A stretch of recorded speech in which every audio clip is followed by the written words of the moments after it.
majina naitwa Erasto Bernard Mpete, mwenyekiti wa halmashauri ya mji wa Njombe. Jambo la kwanza niwatakie heri ya mwaka mpya wananchi wote wa halmashauri yetu ya mji wa Njombe. Niseme mwaka 2025 ndio huu tunaumaliza.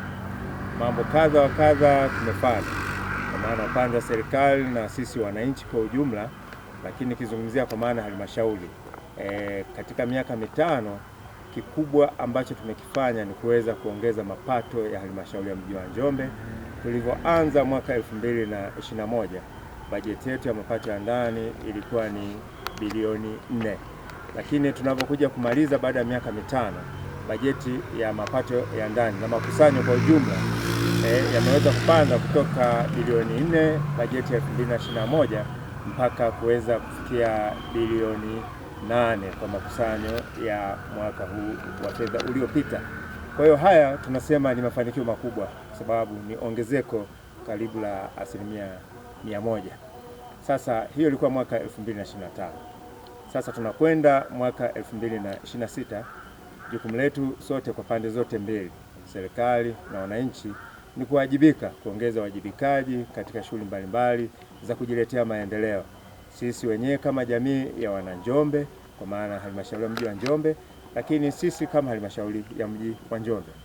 Rai yangu kama mwenyekiti wa halmashauri ya mji wa Njombe, tunapokwenda mwaka 2026, ninaomba tuongeze bidii ya utendaji kazi kwa pande zote mbili.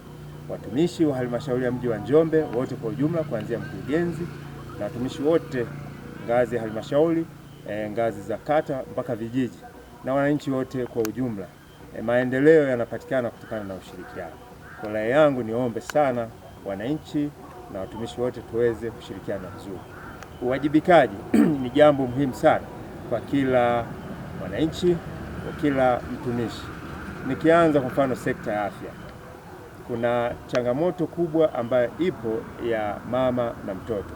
Niwaombe sana wataalamu ngazi ya afya katika zahanati zetu zote za halmashauri ya mji wa Njombe, vituo vyetu vya afya na hospitali yetu ya halmashauri ya mji wa Njombe.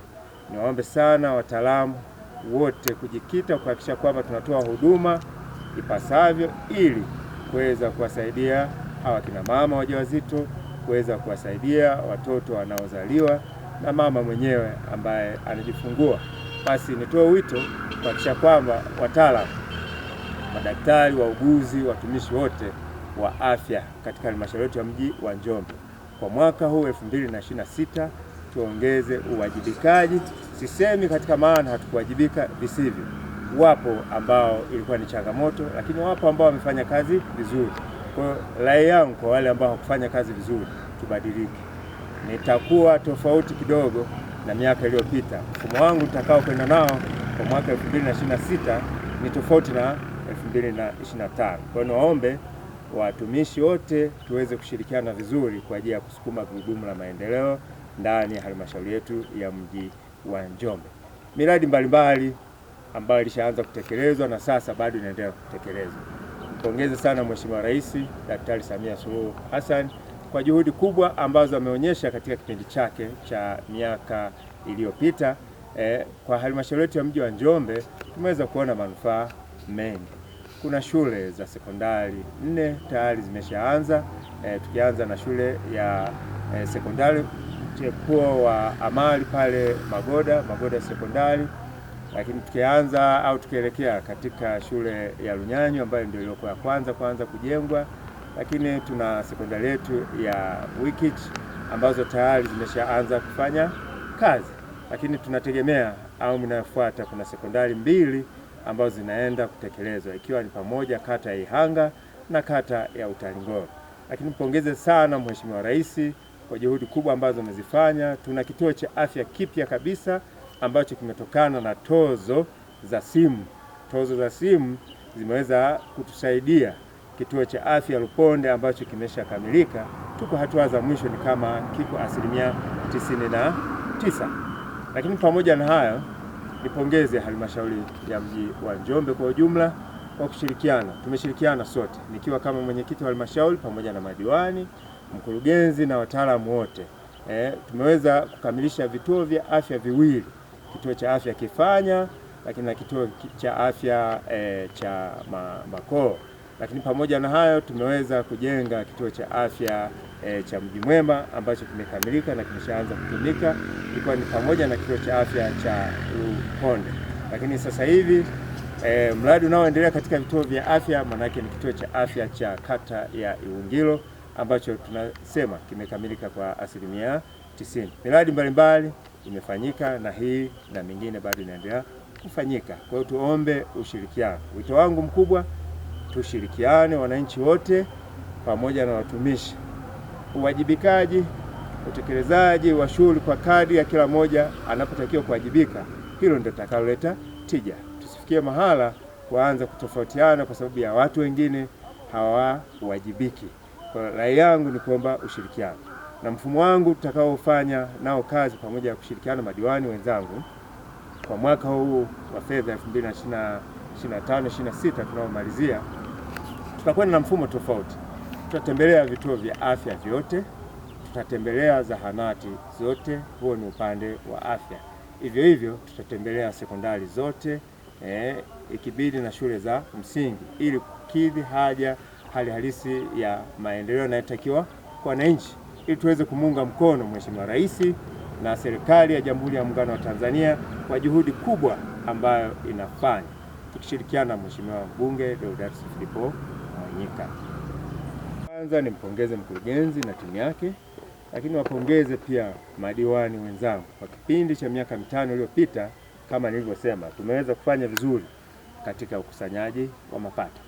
Lakini kwa kipindi hiki cha kuanzia mwaka 2026 2030 tutakuwa na mikakati, tutakuwa na mipango mikakati ile ya kuanzisha miradi ambayo itakuwa na uzalishaji wa uhakika wa mapato, ili pengine tuweze kuja kupunguza tozo mbalimbali zinazowahusu wananchi, ambazo pengine tukishakuwa na miradi mikubwa ya ukusanyaji wa mapato kwa uhakika tutaweza kupunguza tozo zingine mbalimbali. Ninaungana na Mheshimiwa Anthony Mtaka, mkuu wetu wa mkoa. Nyakati nyingi sana anasema kila wakati halmashauri au watumishi wanafikiria tu ushuru wa vyoo, ushuru wa kwenda kukojoa, ushuru wa kwenda kujisaidia. Anatukumbusha kwamba inatakiwa akili ifanye kazi, anatufanya tufikiri zaidi ili kuweza kuongeza mapato. Kuna vyanzo vingi ambavyo tunaweza kufikiria kwa ajili ya kuanzisha ili kuweza kupunguza tozo au ushuru huu mdogo mdogo kwa watu wa kawaida, ikiwa ni pamoja na ushuru wa vyoo, ili tutakapofikia hatua hiyo, basi huduma za vyoo ziwe huduma za kawaida, za mahitaji ya kawaida. Kama mgeni wako amefika nyumbani, anaenda chooni, hahitajiki kulipia. Lakini ili tufikie hatua hiyo, tunapaswa wananchi wote tushirikiane ili kuweza kuanzisha hiyo miradi mikubwa. Tuna maeneo ambayo yapo tunaweza kuanzisha vitega uchumi, ikiwa ni pamoja na supermarket, malls, na mambo mengine mbalimbali ambayo tunaweza kuanzisha kama hoteli, kumbi za mikutano, za starehe na vitu vingine kadha wa kadha. Tumejifunza kwa wenzetu, kama tumeenda pale Mwanza, tumeona pale wametengeneza jengo moja zuri kubwa ambalo limecontain maduka mbalimbali na huduma mbalimbali, ambalo hilo linaitwa mall au tunaita supermarket. Kwa hiyo na sisi wana Njombe tukiungana tukashirikiana vizuri, tusiwekeane vikwazo, basi tutahama kutoka hatua hii tuliyokuwa nayo kufikia hatua ambayo itakuwa nzuri zaidi. Yangu pia ni kuomba ushirikiano. Uchaguzi umeshafanyika, muda wa uchaguzi umeshapita, kwa sasa ni muda wa kufanya kazi. Kwa wote tuliokuwa kwenye mchakato wa uchaguzi, maanake nitakuwa tubadilishe tuni yetu kiakili kwamba sasa wote ni madiwani, wote tunawajibika kwenda kufanya kazi kwenye kata zetu, wote tunatakiwa kushirikiana ili kuhakikisha halmashauri yetu inasonga mbele. Kusonga mbele kwa halmashauri kunategemea ushirikiano kwanza sisi wenyewe madiwani. Sina mashaka madiwani wa halmashauri ya mji wa Njombe tumekuwa na ushirikiano mzuri. Nina imani ushirikiano ule tuliokuwa nao na hata sasa tunakokwenda tutafanya vizuri kwa maslahi na mustakabali kwa faida ya halmashauri yetu ya mji wa Njombe.